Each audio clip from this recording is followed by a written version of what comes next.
And now for the last look. At the heart of the infrastructure fight in Washington is this question: should the U.S. hike taxes on corporations to raise money to fight climate change?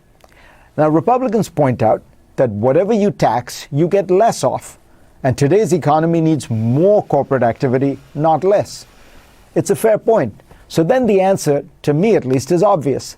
Let's tax the thing we should all agree we want less of, which is carbon dioxide emissions. The fundamental reason why we are not making much headway with reducing carbon emissions is they're everywhere. We tend to focus on electricity and transportation, but those sectors account for only about half of all U.S. greenhouse gas emissions. When we make cement, that emits carbon. Even if you have solar panels and drive an electric car, the process of making the panels and the car generated carbon. Our food production creates huge amounts of greenhouse gases. We could try to reduce carbon sector by sector, issuing reams of regulations to mandate emission cuts and spending large amounts of money to prop up certain technologies. That is essentially the current approach: clunky, selective, and subject to political swings. The government is essentially adding red tape and picking winners and losers. What if instead we unleash the power of the market to solve the problem? That's what a carbon tax would do. Think of it as putting a price on carbon, making sure all products reflect their true cost to society by charging a fee for carbon pollution. Suddenly, every industry and business would have a powerful incentive to reduce emissions wherever they occurred. And rather than the government telling them how to do it, they'd be free to figure out the best, cheapest way.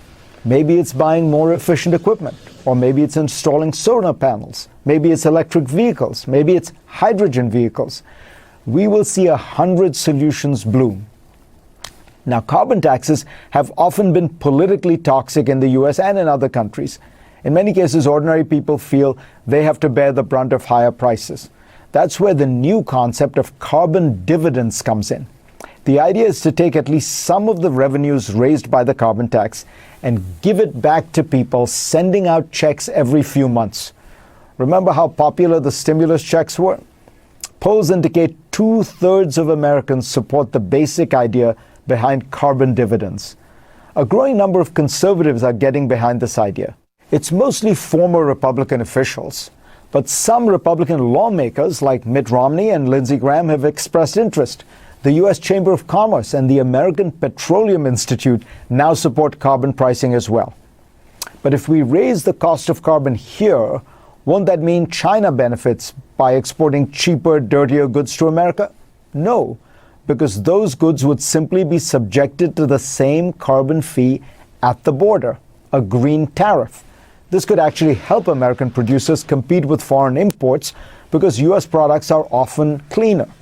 A study commissioned by one advocacy group found that carbon tariffs would increase domestic sales of U.S. steel by up to 9%.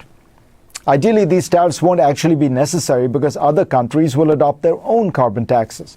After all, if the choice is for Chinese companies to pay the tax to the U.S. or pay a domestic carbon tax into Chinese coffers, wouldn't Beijing prefer the latter?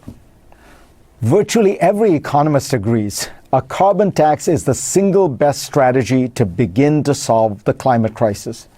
Instead, we are pursuing an inefficient, bureaucratic, piecemeal approach. Let's not settle for that. There is a better way. Thanks to all of you for being part of my program this week. I will see you next week.